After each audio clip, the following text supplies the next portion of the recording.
When we think of energy in Alberta, nuclear isn't the first thing that comes to mind, but that may be about to change. Just recently, Alberta's premier has launched a new process to explore the possibility of adding nuclear capacity to Alberta's power mix. And we know that power demand is set to surge in the years ahead, especially if Alberta is to become a hotspot for these new AI data centers. So, can nuclear find a place in the land of oil and gas? That's next on the Line Alberta Podcast.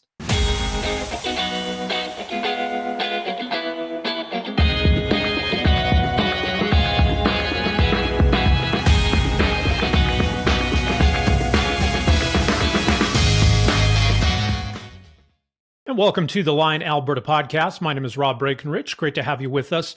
This week, a closer look at the future of nuclear energy in Alberta. Premier Daniel Smith has just recently announced a new public engagement process, and that includes the appointment of a new expert advisory panel. I think certainly as Alberta continues to grow and electrification continues to grow, there is going to be a need for more power in Alberta's mix, but especially when you look at issues around emissions, or especially if Alberta wants to attract AI data centers, or we see continued oil sands growth, there is going to be a need to add dramatically to Alberta's power mix, and that's where nuclear energy could fit in.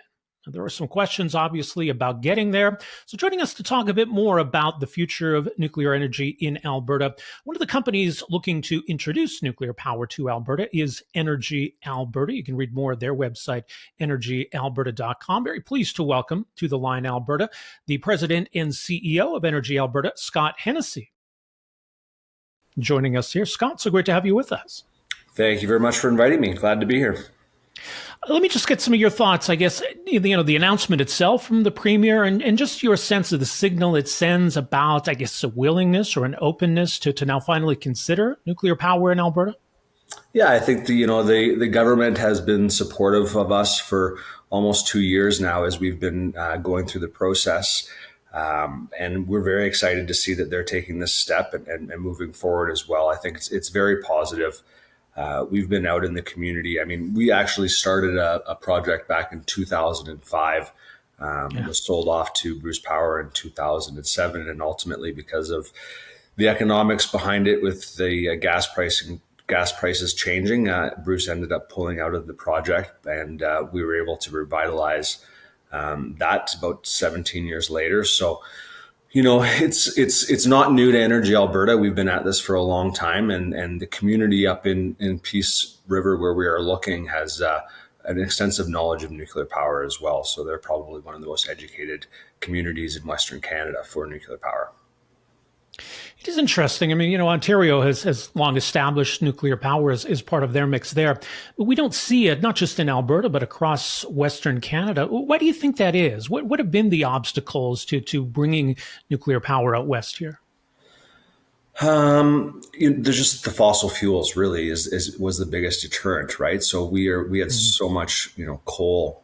When they were building nuclear power plants out in Eastern Canada, the price of coal was cheap. And to create that electricity, it didn't make, a whole lot of sense back then, right? People weren't talking about climate change or emissions, concerns. And it was just, how do we make the cheapest power we can? And coal facilities and natural gas facilities can ramp up and ramp down as power needs as well. So they're a different type of mix into the electricity grid. Nuclear power plants are always on. So these things run 24 hours a day, 7 days a week, 365 days a year. And they have life cycles of about 40 years before refurbishment. And then there'll be another 40 years after that and they run, upwards of 93 to 95% efficiency for that whole time as well. So they are an always-on power source, and Alberta just didn't need that at the time, right? We had the coal and we had the natural gas. So, but now with renewables coming into the mix, the energy schemes changing, a nuclear power facility and a large-scale nuclear power facility provides a big wheel in the back that just spins and helps create more availability for solar and wind to help push that power down the lines. Yeah, to just have it all, right? To have different options and different sources. As I mentioned in the introduction, not only is Alberta growing and electrification continues to grow apace, but we want to attract, apparently, there's a whole strategy to lure these data centers here, and they consume vast amounts of power. And then, there's still the question of emissions or the federal electricity regulations. So does that help make the case for nuclear power then even more compelling?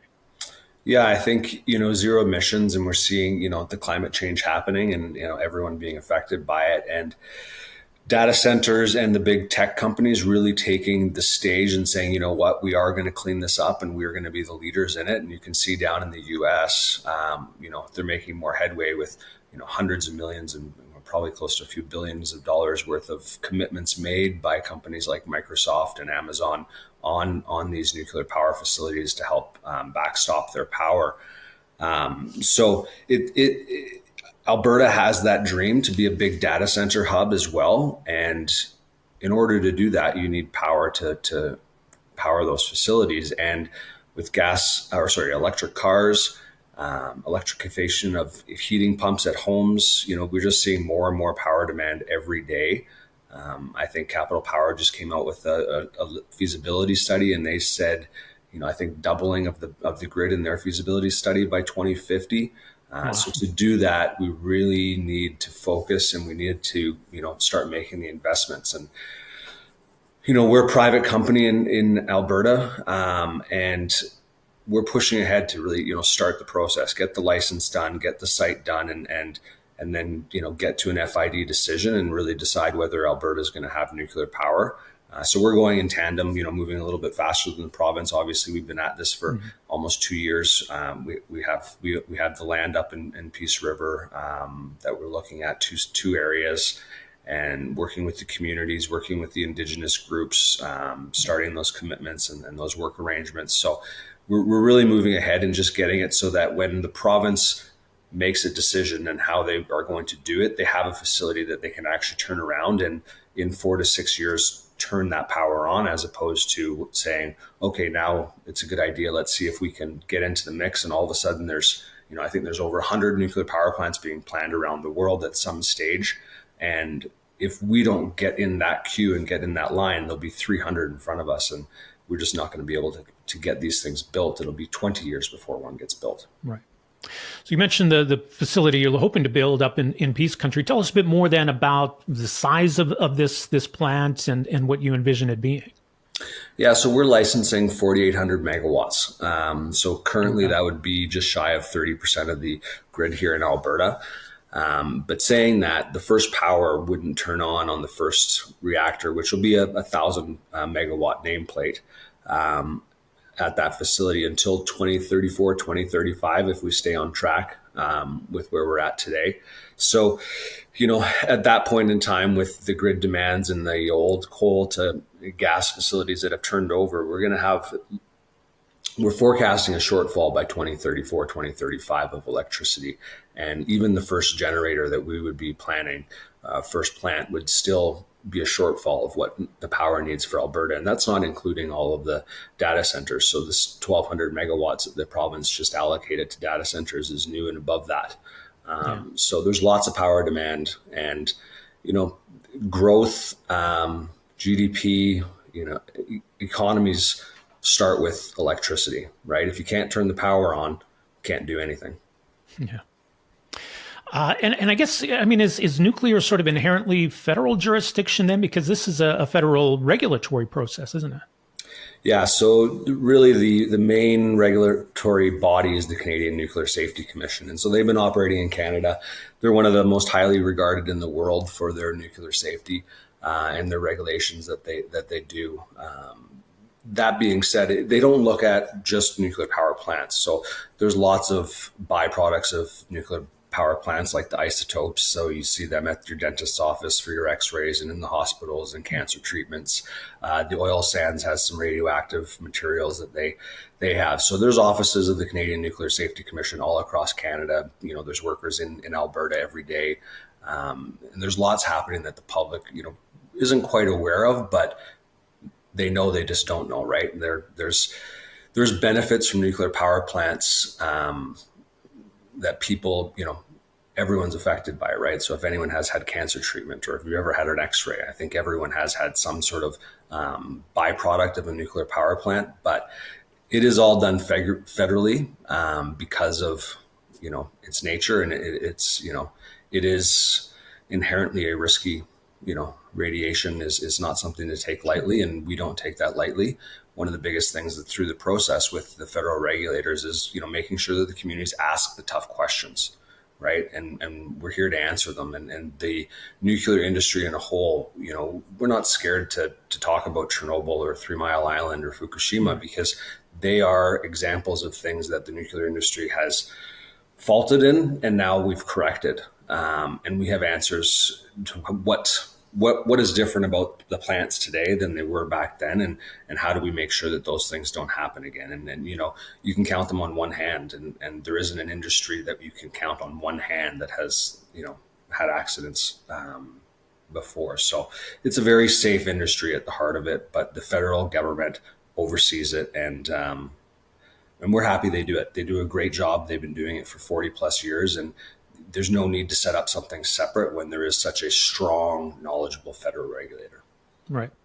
Yeah, it is interesting. You mentioned those cases that I think loom large in the public mind. I mean, the safety record of nuclear energy is really quite tremendous, but people think of those incidents or like I say, they kind of loom large. So there is a bit of a perception challenge for the industry, isn't there?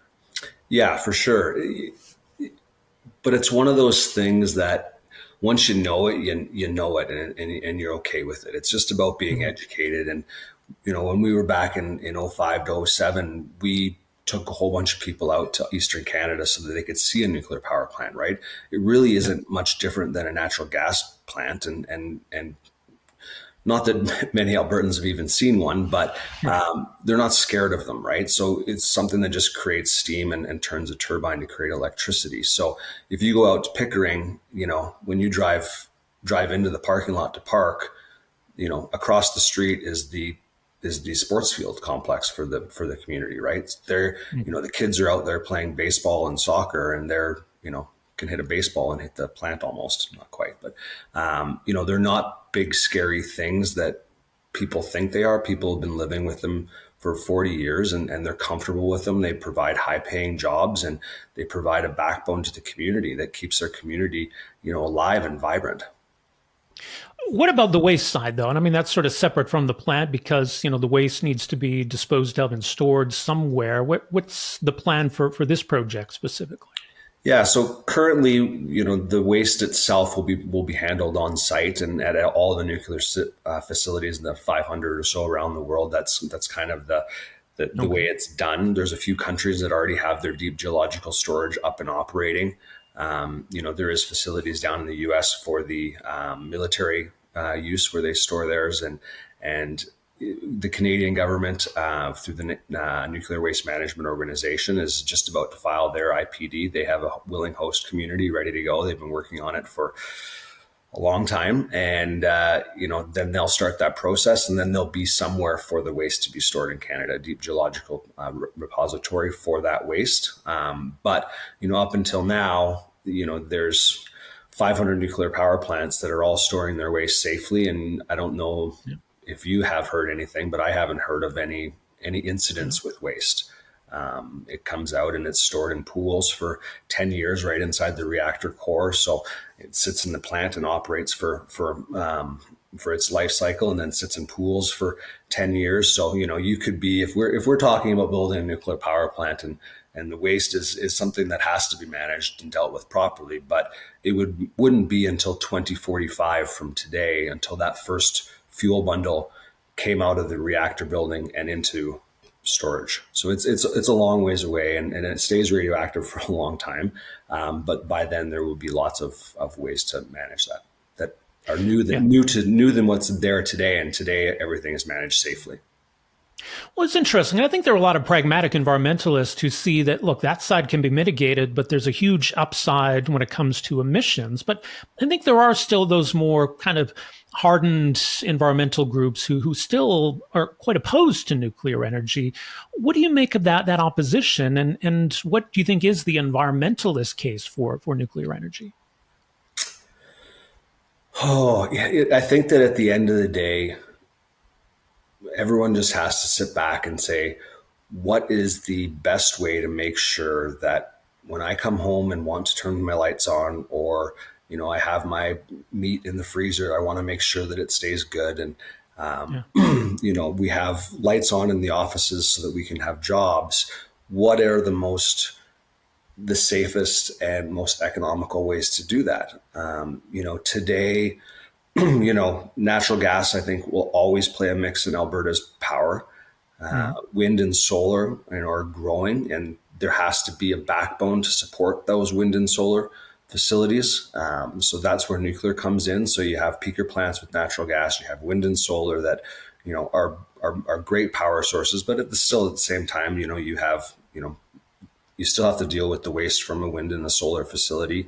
Batteries are coming to be better and better all the time. But, when it's minus 40 out, like we saw a couple of years ago, and we almost, had a critical loss to our grid here, batteries aren't going to last very long at minus 40. So there's lots of things out there and lots of ways to manage it. And today, you can build a facility that will give you, like ours, potentially up to 4,000 megawatts of power that facility will run for almost 100 years. And we know that stable, secure electricity is going to be there. And that's what people have to look at, right? Like what is stable, what's secure, and what can make sure that we still have the life that we live today, right? We don't want to have to turn the candles on every night and figure it out from there. It's interesting. I mean, there's the cost side I wanted to touch on. I mean, the electricity itself, once these plants are complete, it's inexpensive electricity, but there is a cost, a big cost to building these plants. First of all, what are you envisioning for a price tag for this project? And are you looking for or open to public-private partnerships or government involvement at all? Yeah, I mean, we'll look for public-private partnerships. There'll have to be some sort of government support in these projects, whether that's ITCs or loan backstops or guarantees. But the price tag on these things, is still, they're very site specific as well. So nuclear power plants, they have their core design, but then depending on the site itself, you have to design out from there. So where that's looking at, it's around that $100 marker. I think we can potentially bring it down to 95 with some efficiencies and some partnerships that we're working on to do that. And then, from there, the ITCs might push that number down even to the 60s. If you look at the nuclear power plants out in Ontario today, they're producing about 6.5 cents a kilowatt hour electricity. So it's very affordable. There's a large capital upfront cost to these things, but the difference being between a natural gas facility and a nuclear facility is instead of 20 years, you have 100 years. So, and the fuel cost itself, if uranium prices spike or drop, they're only about 3% of the overall cost of the facilities and the operating expenses. So you have a stable baseline cost that will just continue on for years and years and years. And, lots of industries, and that's why data centers, right, as an example, they're looking at this going, okay, I know that I can do a 20-year contract or a 30-year contract, and this will be the price, period, end of conversation. There isn't going to be some, government regulation that comes in on carbon tax or a spike in commodity prices that's going to affect me. I'm guaranteed this price, and those are things that, our people want to feel comfortable with, right? If you're at your house, right, knowing that, this Christmas versus the summer versus the spring, your electricity prices are just going to be X. And you're confident in that. And you know that for the next 5, 10, 15, 50 years, that same price is going to be there. It's a comfort, not having to worry about spiking prices. Right. And I mean, these plants, this is established. We know how to do this. We're talking about substantial amounts of electricity these can generate. There is now, I guess, some interest in, these small modular reactors, which is still, I think, really new and emerging technology, and maybe the cost side is lower, but you obviously don't get as much on the power side. How do you see this fitting in, and what do you make of where things are at on that side? SMRs and micro reactors, both we are, excited to see them come online. They will, definitely be a benefit once they are able to start building them, to figure out how to do them economically. nuclear power has always been, it's a large capital cost. So build as big as you can. And then the economics, the price shrinks as the bigger you build. Right. So, there's lots of companies out there looking at it. There's lots of tech companies investing in these things to figure out how to get them going. We have Ontario building one right now with the BWX 300. But at the end of the day, there really isn't any out there. And I would love to be building an SMR. I think it probably fits in, if you talk to Minister Neudorf, he'd probably tell you that the SMR fits into the grid better than a reactor does at 1,000 megawatts. But today they're still working on them. And when they come to fruition and become a viable source, I don't have an answer to that. I know what I know today, and I know we can build, a few types of technologies that are out there. We have a fairly decent idea of cost and schedule today for those things. We have to work through those things for our site and our workforce specifically. But we know, and we have a guarantee, and it's not a first of a kind that can, go sideways on us really quick. So we're not willing to take that risk. And I don't think Alberta's willing to take the risk on doing something like that. But eventually, somewhere like high level, if you can throw in a couple micro reactors in there and, they don't have to burn diesel anymore, that is the way, of the future, hopefully. But today they're just not there. And, one of the things we haven't touched on, maybe you're going to ask the question, is about the Alberta grid itself, right? And it's very much an island, right? We have a very small intertie into BC and down to the US, and a very small one, even smaller, to Saskatchewan. So when we have times of extreme power struggles, we don't have anywhere to really fall back on.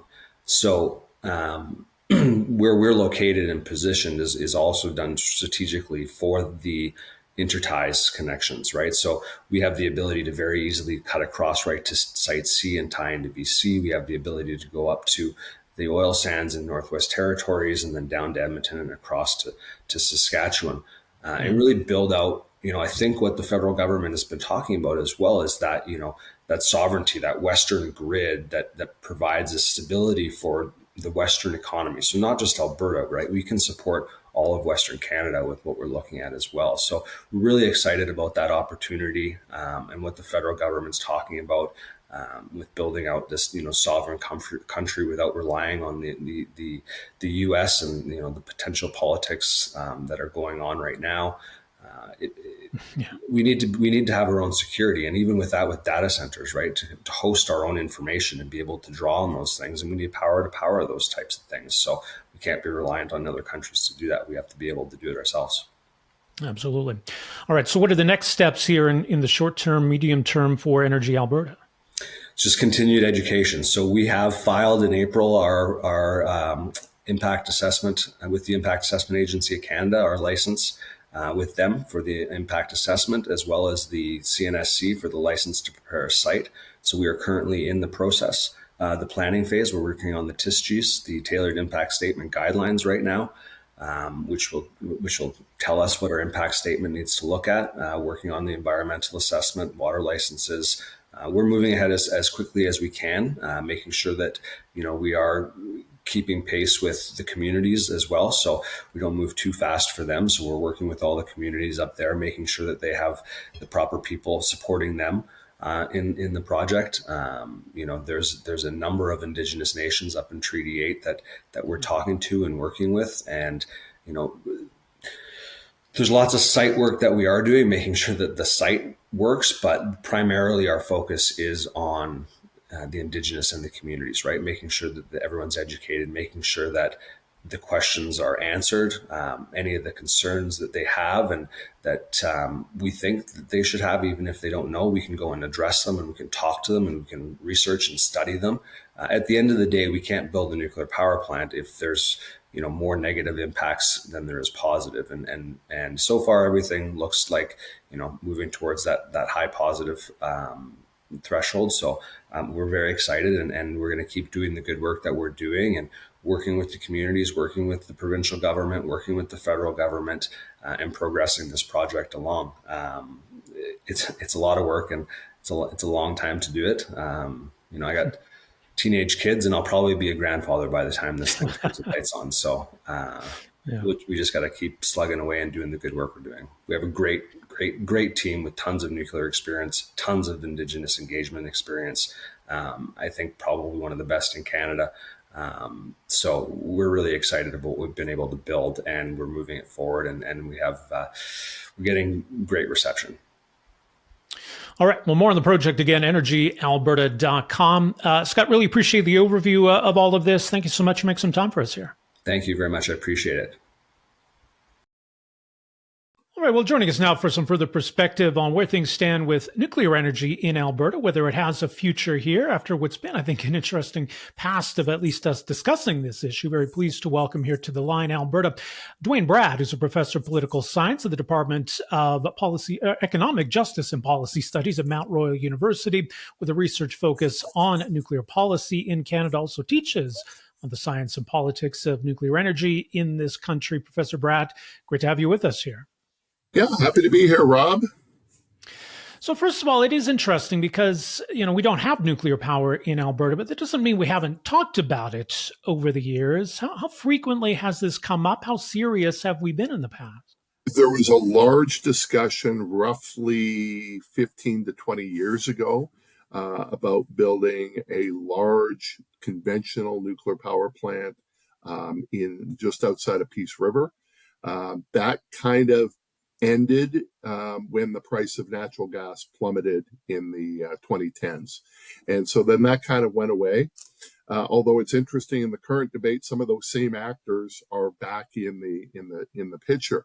And I would say, starting with the Kenney government, we started to have more discussion about these small modular reactors. This was a very different approach than these large conventional CANDUs that had been the focus in 2008, 2010.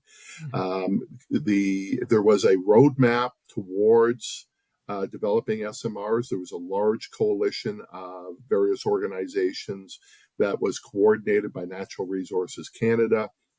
Later on, a memorandum of understanding was signed between the Ontario government, the New Brunswick government, and the Saskatchewan government to pursue those. And then Alberta later joined on, and both Premier Kenney and Sonia Savage at the time really emphasized the partnerships that they were doing here.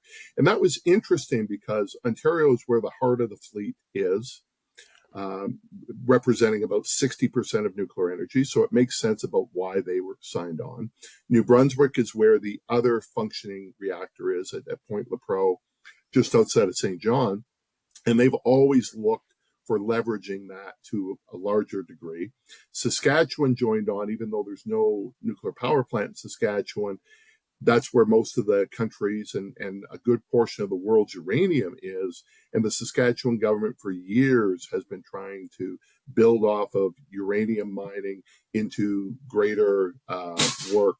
The Wall government in particular put a lot of initiative in. And Alberta doesn't have any of that. It doesn't have uranium. It doesn't have power plants. But it really is the heart of the energy sector in this country. And the roadmap identified major mining projects as an area for SMR development. Well, we've got the oil sands. And so much of the discussion around SMRs in Alberta has been focused on the oil sands. There's been lots of work that's been done by the Pathways Alliance. So it's been industry, it's been the provincial government, it's been the federal government behind the scenes. So while construction hasn't happened, we don't even have a project yet. There has been a lot of work, I would say, going back to around 2020 on this area, and Alberta has been part of that. As you say, the oil sands, they need power to do what they do. But I do think, the politics in Alberta is interesting around all of this because we've been a fossil fuel province, and what's maybe seen as competition to fossil fuels has been frowned upon. And I suppose on the other side, you've got some segment of, I guess, maybe what we call the environmental left, and they've got their own reservations about nuclear. Yeah. So what has been interesting is the shift of the energy sector in Alberta, not to see nuclear as a competitor, but to see it as complementary. Yeah. And I think that is a big change, plus with this idea of reducing emissions. And so instead of using natural gas to mine bitumen, they would use nuclear energy instead.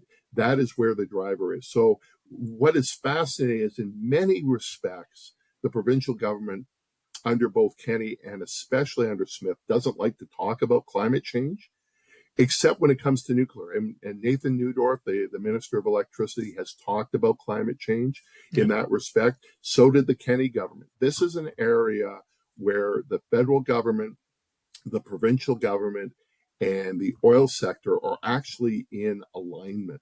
And that is different from the debate that we saw in 2008, 2009. We've also seen a shift in public opinion, not just in Alberta, but nationwide, to become more and more in favor of nuclear energy.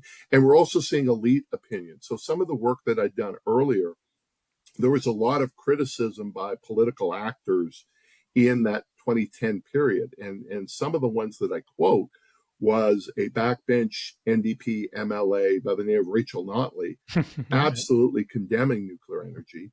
And the leader of the opposition at the time, Danielle Smith, criticizing nuclear. And now both of them are much more accepting of that. Smith, obviously, much more so than Notley. But to have an NDP leader not just immediately condemn it shows that there has been a sea change around nuclear energy, not just around the world or in Canada, but in Alberta. It is kind of funny, too, in the way, Alberta is very sensitive about jurisdiction. I mean, even if we're talking about a project that's based in Alberta, it's only meant for Alberta. This is still federal jurisdiction, isn't it? Absolutely, it is. Nuclear energy is federal jurisdiction. There's got to be a regulatory cooperation between the federal government and the provincial government on this. We already see that cooperation existing in Ontario, in New Brunswick, and in other areas. But that is a recognition of cooperation between the federal government and the provincial government. I did a chapter in a previous book looking at the Kenney government. And while he was overtly fighting Ottawa on many files, behind the scenes, especially on the nuclear file, there was a lot of cooperation that was going on.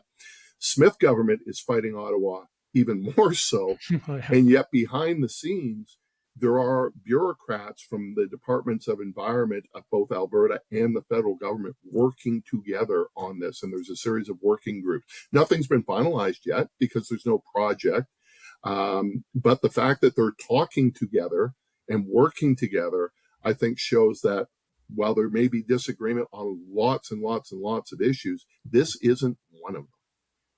Well, yeah. And I mean, there's the clean electricity regulations, right, which Alberta's fighting. And who knows? And maybe Mark Carney's not necessarily beholden to those. We'll see. But that's another factor, right? If Ottawa is Alberta. Absolutely. You have these strange bedfellows. So when I identified the initial MOU of the four provincial governments, Ontario, Saskatchewan, New Brunswick, and Alberta, they were all being run by conservative governments who were actively opposed to the carbon tax of the Trudeau government, including fighting it in court, and yet were working together on the nuclear file to reduce greenhouse gas emissions. So it clearly is an illustration of strange bedfellows. Now, there's some economic factors at play here of why that is. As I said, New Brunswick has been trying to leverage the one reactor that they built in the 1970s for years to try to help the economy of New Brunswick. Ontario, because that is where most of the companies list, want to leverage that. Saskatchewan, where the uranium is, want to leverage that. And Alberta wants to have a seat at the table because this is where the major oil players are. And they also see it as a cost savings in long-term cost savings in the oil sands. So it's not just the environmental aspects. There's an economic aspect to it that's driving this. Well, and I mean, there are pressures on the grid as it is, right, with a growing population, more electrification. But I guess maybe now the wild card are these data centers. And Alberta really wants to be a hub for data centers. Yeah. They consume a massive amount of power. Does that kind of make the case for nuclear even That's so the focus I've been giving over the last several years has all been SMRs. But now we're seeing a possible return to large-scale conventional. So there is a group called Alberta Energy Corp that is investigating building 4 large CANDUs, again in the Peace region. And it's the same people who were proposing the building it 15 years ago. The difference now is it's tied in to data centers. And who has a proposal for a massive data center in the Peace region? Kevin O'Leary. Yeah. And so the provincial government isn't connecting the dots, but we know there's a relationship between Smith and O'Leary. That's how she met Donald Trump in Mar-a-Lago. And I don't think it's a coincidence that he's pitching a data center and then another group is pitching the energy source of that data center. And so we're seeing this. Microsoft restarted some of the reactors at 3 Mile Island in Pennsylvania for their data centers. Ontario has been not only investigating and actually starting the licensing process of SMRs, but they're also have refurbished their conventional fleet, and they're investigating building more conventional reactors. So we're seeing a two-pronged approach to nuclear. You know, the idea of having the reactor, the plant, I mean, that's established technology, and we know how to build those. We know how those work, and those are stable, substantial amounts of electricity for a long period of time. SMRs, these small modular reactors, it's emerging technology, and I know there's some appeal in the, the scalability of it and the mobility of it. But I mean, where's the technology at, first of all? So this is, critics refer to it as laptop reactors, right? That these are not built and feasible and all of this stuff. And they're partially correct, but not entirely. We already have small modular reactors built and operational. That's what's running a nuclear-powered submarine. That's what's powering a nuclear-powered aircraft carrier. That is what is in Antarctica. The Russians and the Chinese already have SMRs operating. But the economics of the military is very different from the economics of civilian energy. And the licensing regulatory process of Russia and China is not quite the Western world. But we are getting closer and closer to having fully operational. There are certain licensing that's already been done to build research reactor in Chalk River, which is about an hour outside of Ottawa, where the heart of our scientific community is.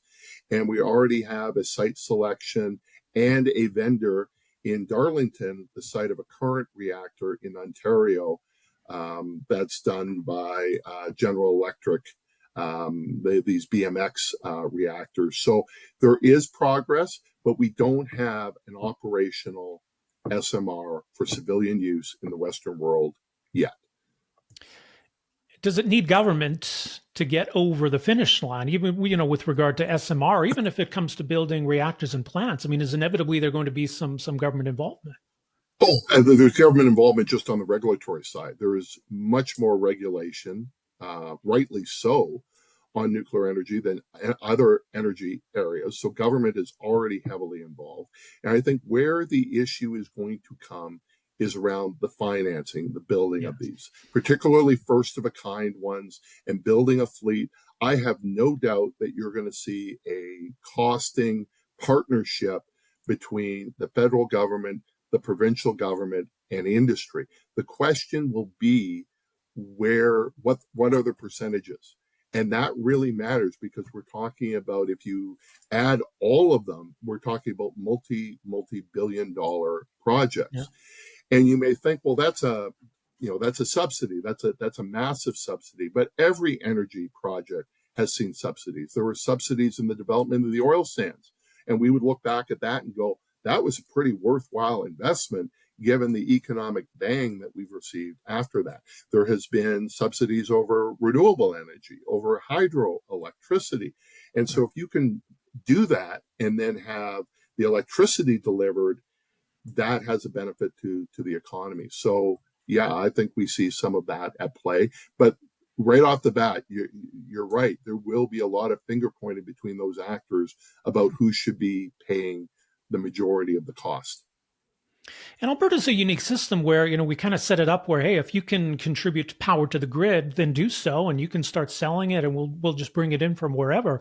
Does the system in Alberta sort of lend itself well to these kinds of new power sources? It has a benefit and a disadvantage. The benefit is anyone can open up a plant, either directly to a mining project or to put it on the grid. It's a private operator, perfect. But the absence of a centrally controlled group like SAS Power or Ontario Power Generation means that there's no specific person to work with. So it has both advantages and disadvantages to that market. And that's what is unusual about electricity in Alberta compared to everybody else. So when the roadmap came about, it identified three prongs. Mostly we're talking about large industry and mining. We've talked about that. The other is remote locations. So think about some places in northern Alberta. And then third is putting it on the grid. And the large reactor project for the Peace region is a combination of direct electricity delivery to a data center and putting it on the grid as well. So at this point now, does it seem like it's no longer a question of if, but when we see nuclear energy in Alberta? Oh, I don't think so. We're not at the beginning of the debate, but we're not at the end of the debate. I am struck by the decision of the Alberta government to have a consultative process. Yeah. I think consultation is absolutely critical. And I've done some work showing when we have screwed up consultation, and that has had a tremendous cost, not just on the nuclear file, but in other projects as well. But we're talking about consultation when we don't actually have a project in mind. So we're just having a consultation around the idea, let alone there'll have to be a separate consultation once there's a set project. And so I'll be very curious how this works. And I will say, we've seen the list of the panelists, and it's a much broader set of panelists than we've seen before. So if you compare it, for example, to the Fair Deal panel or the Alberta Next panel, there's more diversity in this panel, including Darren Billis, a former NDP cabinet minister, is on there. But we don't know what is it they're doing. Is it simply public opinion? Are there going to be focus groups? Are they going to be dealing with stakeholders? Are they going to be distinguishing between expert opinion and lay opinion? Those are some of the challenges around consultation, particularly when it's not about the project. And what I have warned people in industry is, don't be convinced by the 70% support for nuclear energy, because then that's the absence of a project. Once a project comes in, then questions become a lot tougher, and you galvanize those that oppose it. And I will say, even if it's a 70-30 question, those that oppose it have a higher degree of intensity than those that support it. We'll see where it all goes from here. Professor Bratt, appreciate your insight on all of this. Thanks so much for making some time for us here. Okay. Thanks, Rob. All right, and our thanks once again there to Professor Dwayne Bratt from Mount Royal University, someone who's taken a specific focus on these issues around nuclear energy and nuclear policy in Canada. And of course, also to Scott Hennessy, President and CEO of Energy Alberta, gave us a great overview of why they're bullish on nuclear energy for Alberta and where things are at with their project or their proposed plant up near Peace River. I think as Dwayne Bratt said, it's not a slam dunk that we're going to see nuclear energy in Alberta, even though there seems to be much more of an openness or willingness in Alberta to entertain that. But we'll see where this process goes that the Premier has launched here. Very early stages in terms of a consultation, a more broad consultation. And who knows what kind of issues might come up once we talk more specifically about certain projects. But I think the public support is there. I think there's a need for it, especially if you want to tick all of those boxes, right? Alberta's population is growing. That creates more demand. Electrification is growing. That creates more demand. Big factor is going to be these data centers and how much power they use. That's going to be huge. And of course, there's the power demands of the oil and gas sector. So how do we balance all of that while at the same time addressing emissions, or even still, if we need to adhere to federal clean electricity regulations and what that would impose on Alberta's grid? Nuclear is a way of checking all of those boxes.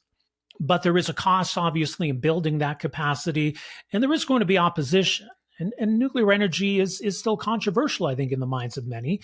And we've seen elsewhere where there's been a pushback against it. So I don't think we've seen that yet here in Alberta, but I don't think we can rule out that being a factor. But again, I think there is overall public support.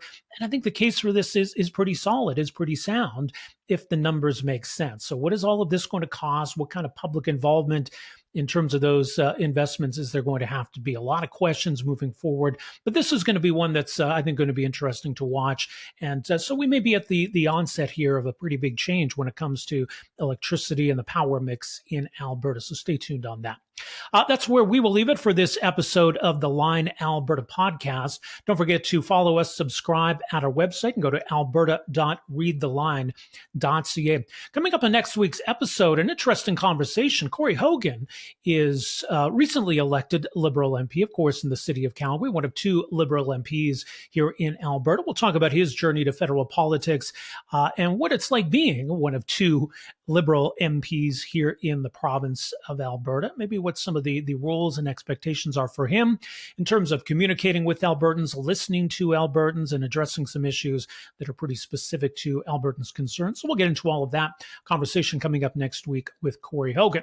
Once again, alberta.readtheline.ca is the website. My name is Rob Breakenridge. Thanks so much for joining us here on the Line Alberta podcast. We'll talk to you next week. Take care.